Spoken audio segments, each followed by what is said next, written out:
Hey there, guys. So, I want to thank you, as always, for taking the time to join today's live stream. So, of course, what we're going to be talking about today is through breaking through your fitness plateaus. So, before I get started, of course, I want to mention my website, which is bponlinefitness.com. Again, you can check that out where I share a free fitness blog each and every week. I also send out a newsletter every Monday if you sign up to the email news list, or the email list, I should say. And you can also find more information as it relates to online coaching, how you can learn more about what online coaching is, and all that I have to offer as it relates to online coaching. Of course, you can schedule a consultation with me if you want to learn more, but definitely check that out. And of course, if you have any questions, feel free to reach out. I'll have my contact information as we get to the end of this live stream so that you can see that and you can use that if you need it. So, with all that being said, guys, today we're going to be talking about breaking through your fitness plateau. So, this is a topic that I felt like is very relevant to this time of year, especially as we're getting a little bit closer to February. We're at mid-January at this point, and this is usually, as we get into the coming month, this is usually whenever people start to um, fall down when it comes to New Year's resolutions. And so, the reason why I want to do this is sort of to not only base this, of course, off a New Year's resolution, but for you to have more information and knowledge on how you can overcome a plateau. I do have a lot of experience with going through fitness plateaus. I've experienced them myself. And again, this isn't just talking about, a resolution or anything of that sort. It's about in your journey, if you're struggling, if you're going through a point where you feel like you're not making progress, that's basically what a plateau is. So, we're going to discuss why plateaus happen, how to reignite the process, adding variety, and being and optimizing your nutrition, and then recovery, rest, and mindset. So, when it comes to, again, going through the plateaus, it's very important that we go over these key points. And it's a mix of anything related to your workouts, being able to reignite that process.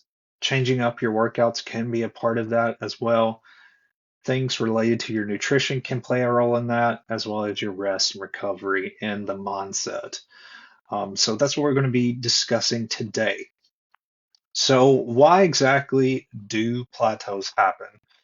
So, there's many different factors, and this isn't an exhaustive list. There could be other factors beyond this particular list.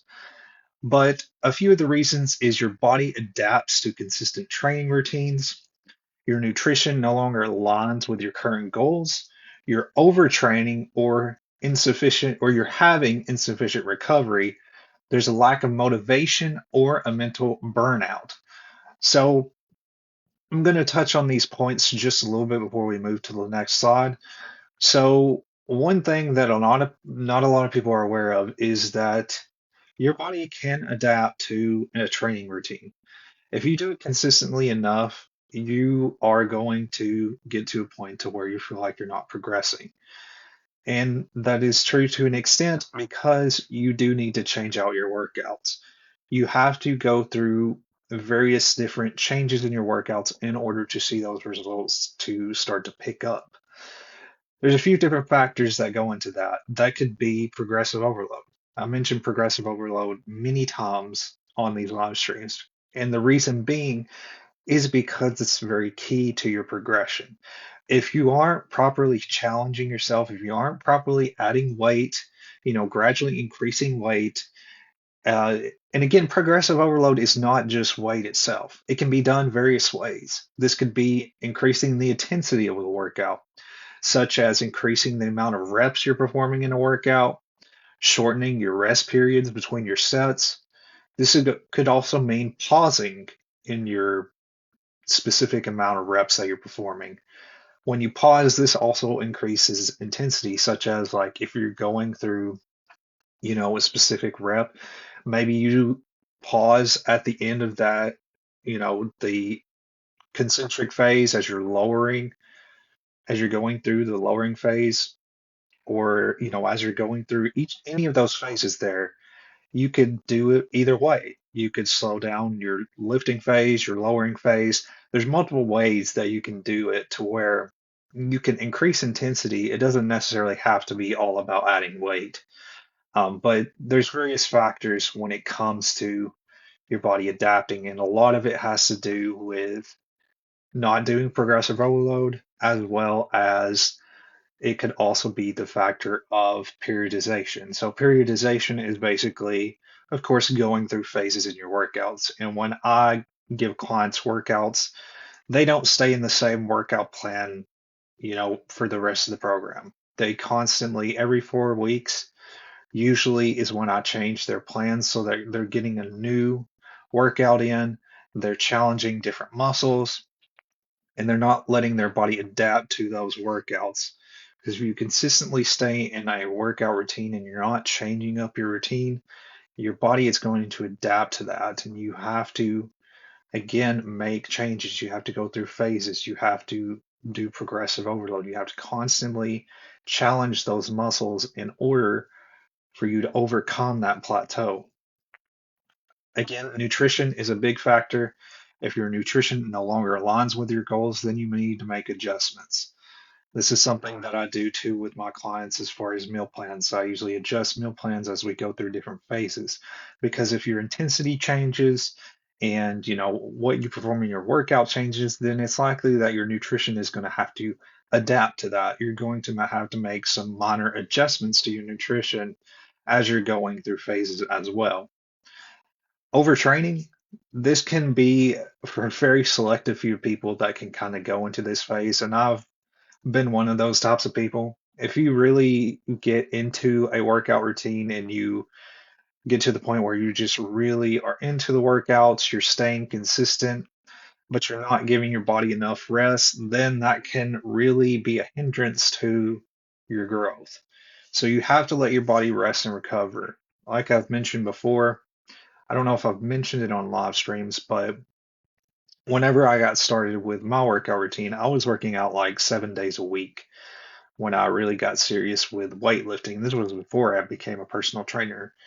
And I just got to the point where I just exhausted my body. Like I was thinking that, okay, if I just do this, do more days in a row, that I'll get the results faster. And that was my mindset, or my, you know, really understanding to myself, is that if I do it more days in a row, then I can see the results faster. And that's not necessarily the case when it comes to that, because our bodies can't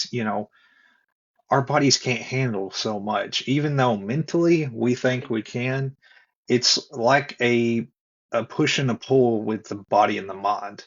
Your body has to rest, but even though your mind tells you that you want to keep going, you can't.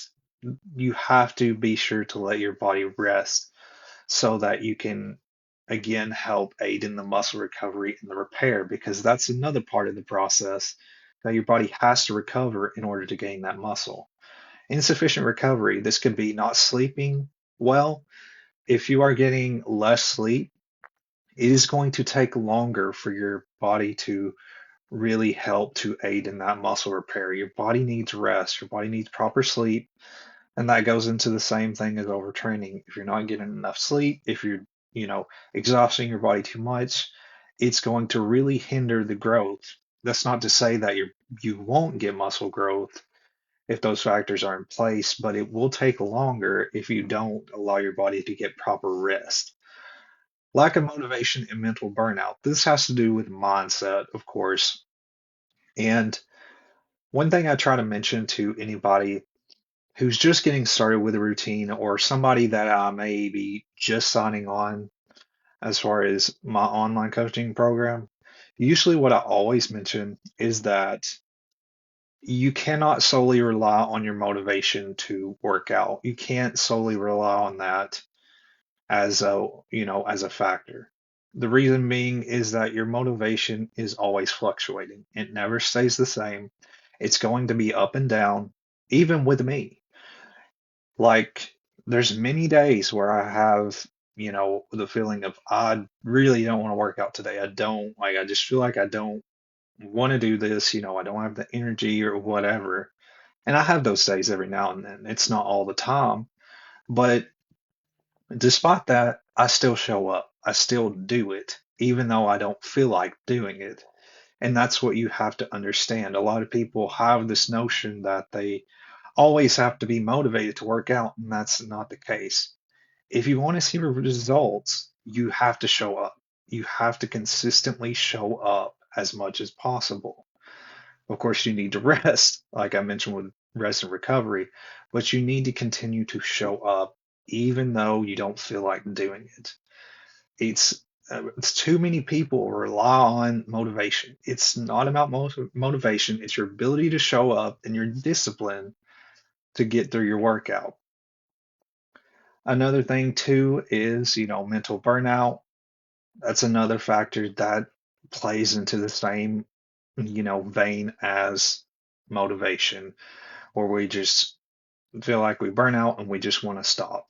And that's the same factor. You have to, you know, another thing that could be in that too is that you're doing your workout maybe too long, um, or that you're, not giving yourself enough rest in between your workout and you're just exhausting yourself too much mentally. So it's a proper balance between, various different factors. So that's, I just wanted to point out these points because I'm very aware of these points and I know that these are very common things that people struggle with when it comes to a routine. And one of the biggest things, that I hear is the motivation thing. People not having, the proper amount of motivation, and too many people rely on that as, a way to get through your workouts. And it's not that. So that's why I want to address this particular topic on plateaus so that you guys can understand what you need to do. So, how do we reignite the process? So, this is about reassessing what you're doing in your routine, reviewing the progress that you've made thus far.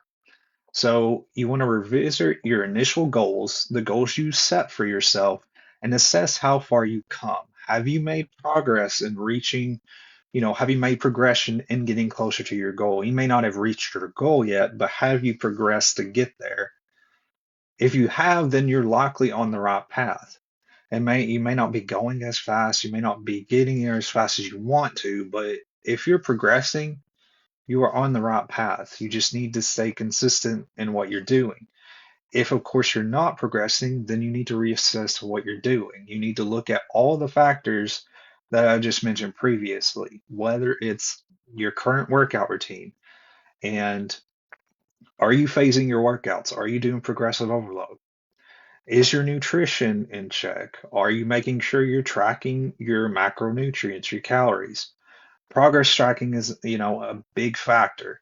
If you're not, one thing I know with a lot of people is that one thing that they don't do as far as when it comes to workouts, and I see this a lot of times with people at the gym, there are not a lot of people that actually sit down and track their workouts. Like you can do it so easily. And I don't see many people at the gym do this. I maybe see one or two people that actually sit down and track their workouts. Like there's a guy at the gym I know that has a notepad with him and he'll track his workouts. With me, I always do it on my phone. I'm always, tracking my workouts on my phone because in my notes app, I just do a graph of how many sets and reps I'm performing of a workout, whatever workout I'm doing that day, and so on and so forth.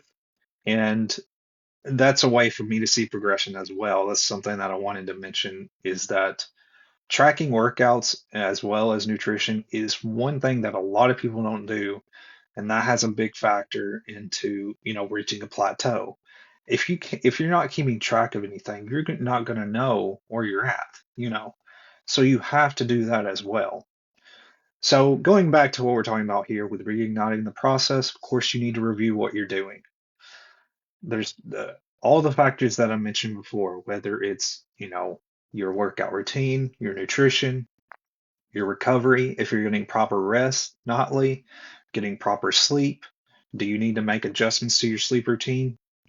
That's, in your overall sleep routine in general. Do you need to slow down? Do you need to add rest days in your routine?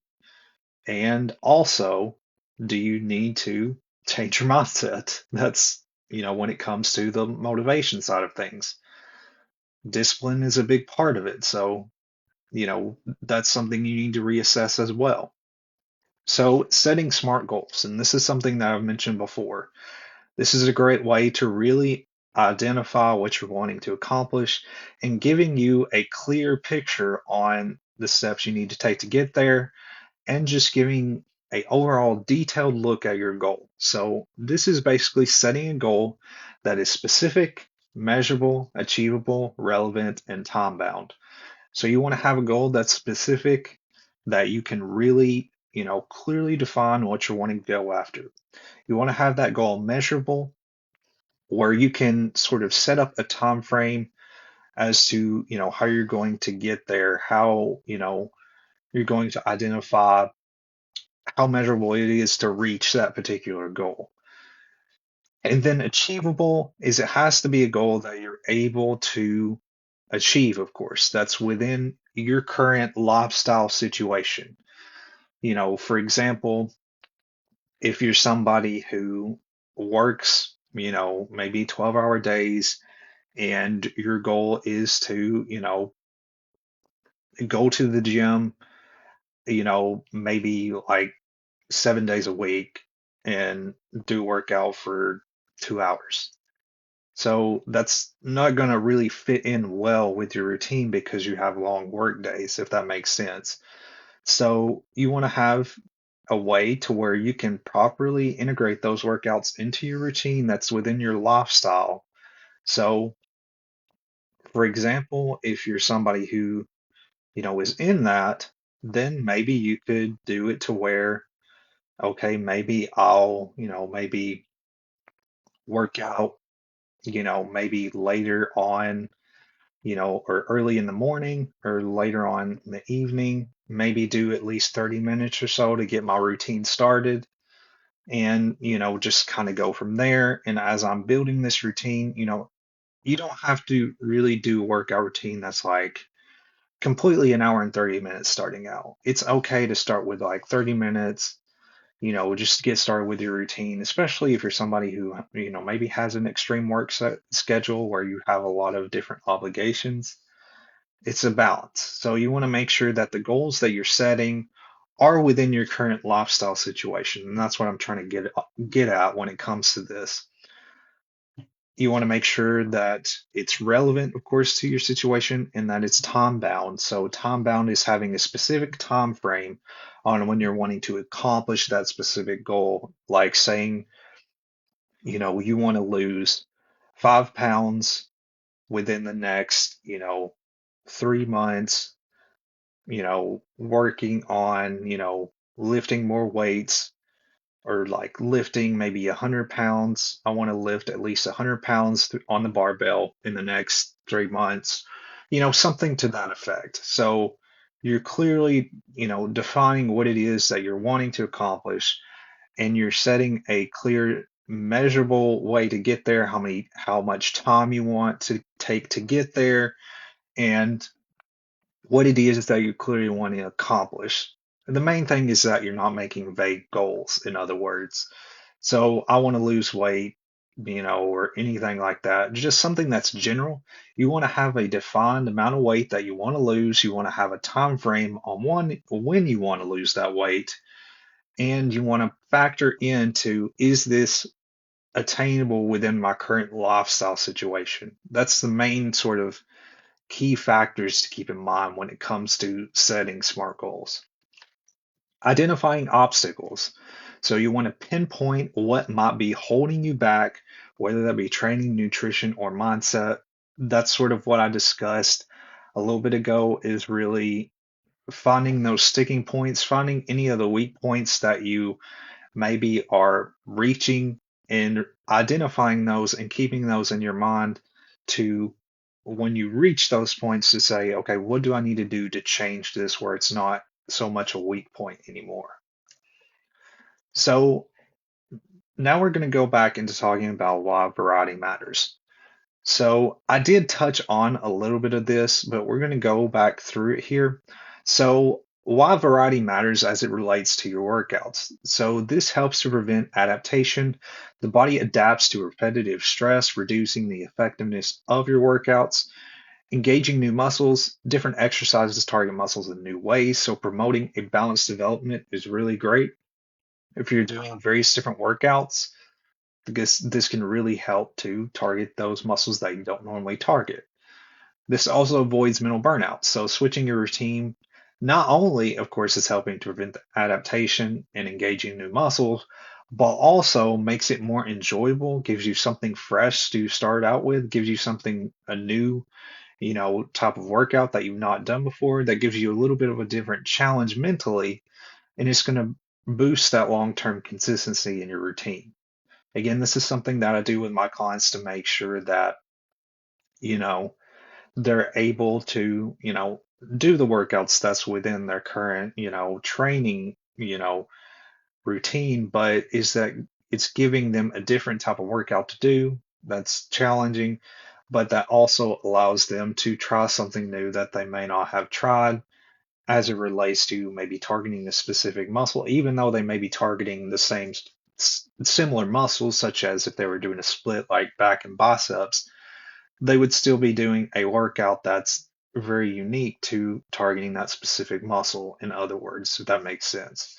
So, how to introduce more variety in your routine. So, you want to swap out staple exercises, so replace barbell squats with goblet squats. Again, just making a change in those normal workouts that you do. Goblet squats are a really great workout. It's actually one of the workouts that I enjoy doing. And it's not very well known. Not a lot of people do that type of workout, but it's a great squat based workout. Requires a little bit of stability more because you're having to sort of focus on the weight in front of you rather than, like with a barbell squat where you're having the weight on your shoulders. So it does require a little bit of stability in that regard, but it's a really good workout for squat based, or leg based workouts, I should say. You could incorporate new tools like kettlebells, resistance bands, or medicine balls. I've tried various workouts with these different methods to, get a variety in my routine as well, and also for me to, aid my clients if they decide to do more workouts that maybe involve different types of training methods.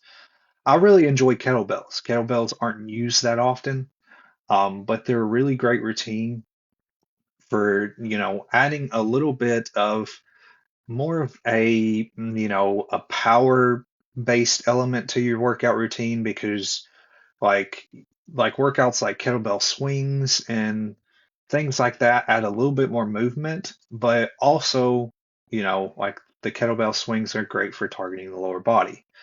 So they're still going to target, the same sort of muscles that you may be doing like when you're doing a dumbbell or barbell based workout, but it's just giving you a different type of, modality to try in your routine.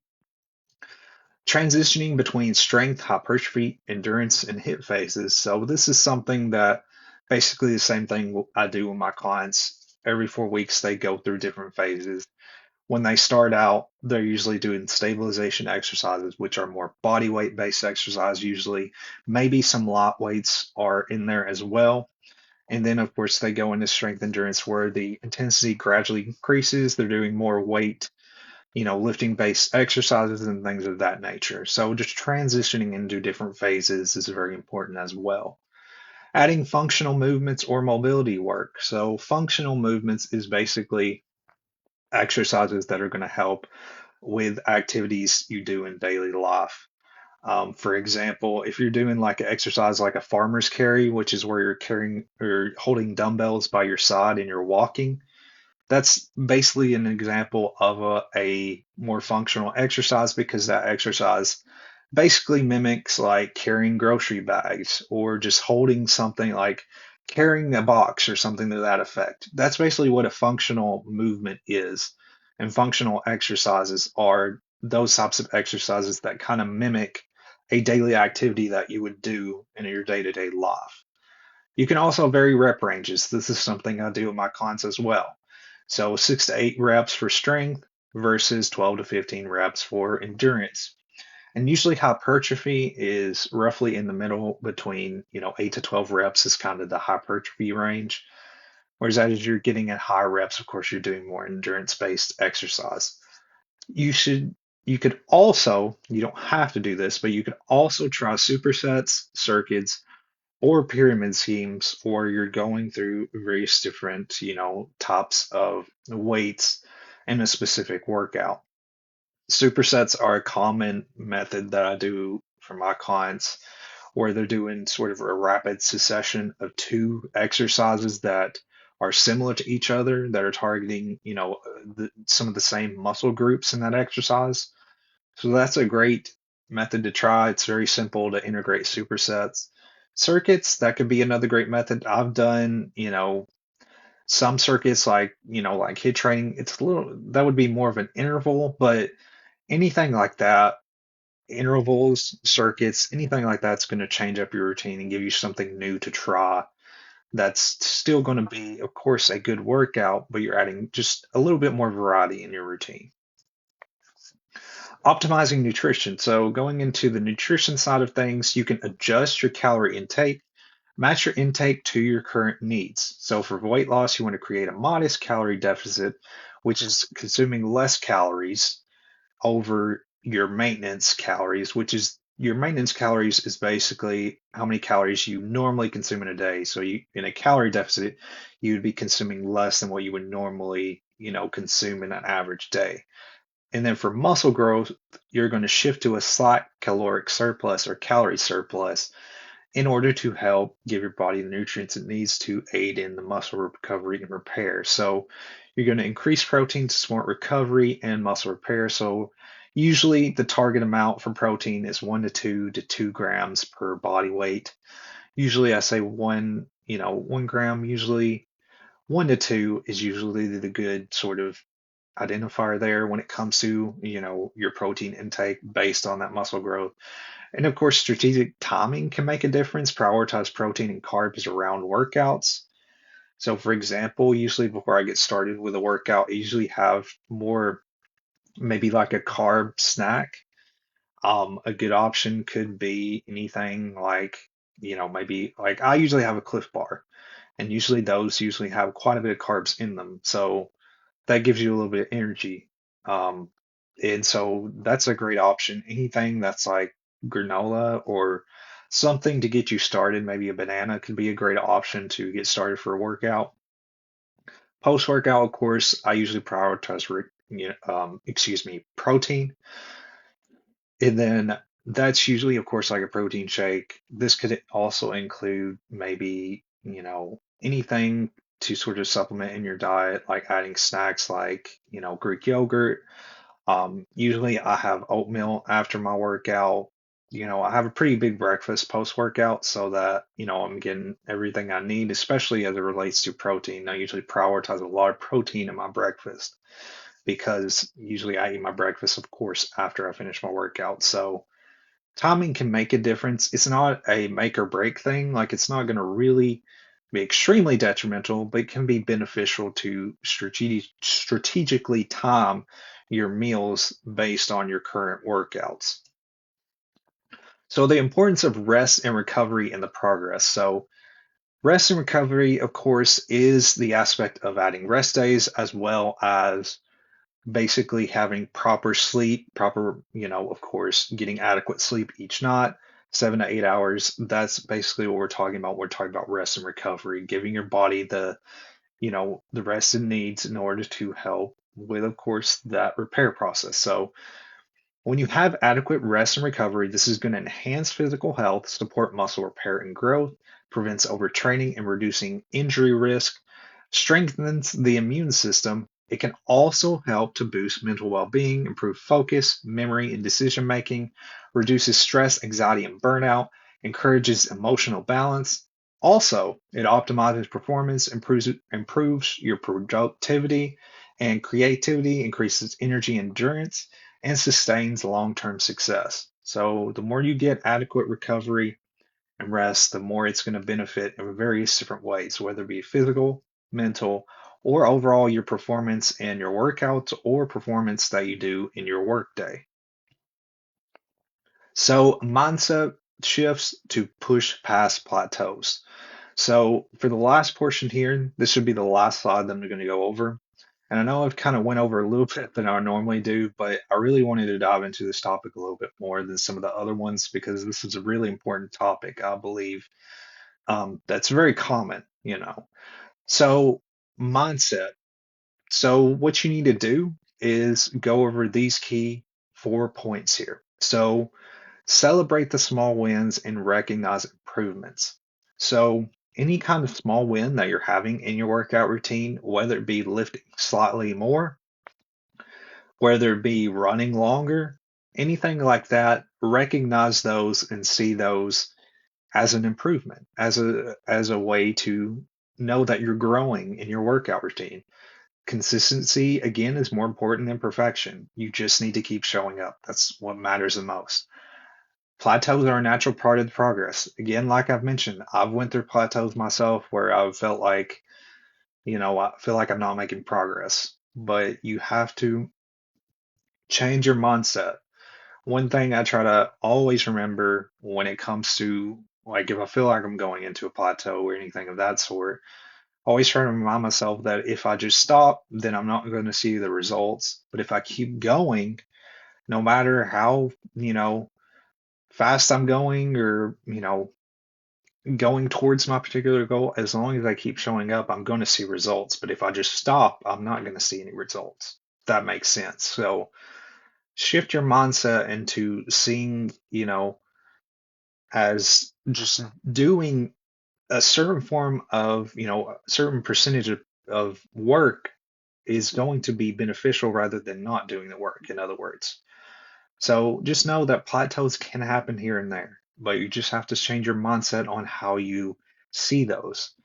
And going back to creating specific, measurable, attainable, relevant, and time bound goals. So creating those goals are going to give you a good roadmap, a good blueprint on what you need to follow in order to get there. If you have a large goal, it can be better to break down that goal in smaller steps in order to get there more efficiently. Embrace the progress and not just the outcome. Don't focus solely on the outcome. Focus on what you're doing day to day to get there. Focus on building the habits. Enjoy the journey and let the results follow naturally. One thing I always mention too is that, especially like when somebody joins on with my program, I always mention that it's more important to focus on getting adjusted to the routine slowly. Like, especially like if I'm throwing them out a new workout plan, I'm throwing them out a meal plan, that's a lot of stuff to digest. So, what I always mention when it comes to that is that they can just focus on, you know, making minor adjustments in their, routine. If they have, of course, if I'm giving them a meal plan, they're not going to know, or they're not going to have everything on that meal plan to make those adjustments. And I always mention make gradual changes. You don't have to follow the meal plan to a T, just make gradual changes and use that calorie and macro intake, the calorie macro totals on there as a guide on where you should be. And then from there, we can make adjustments gradually and get into that nutrition routine. The same with the workouts.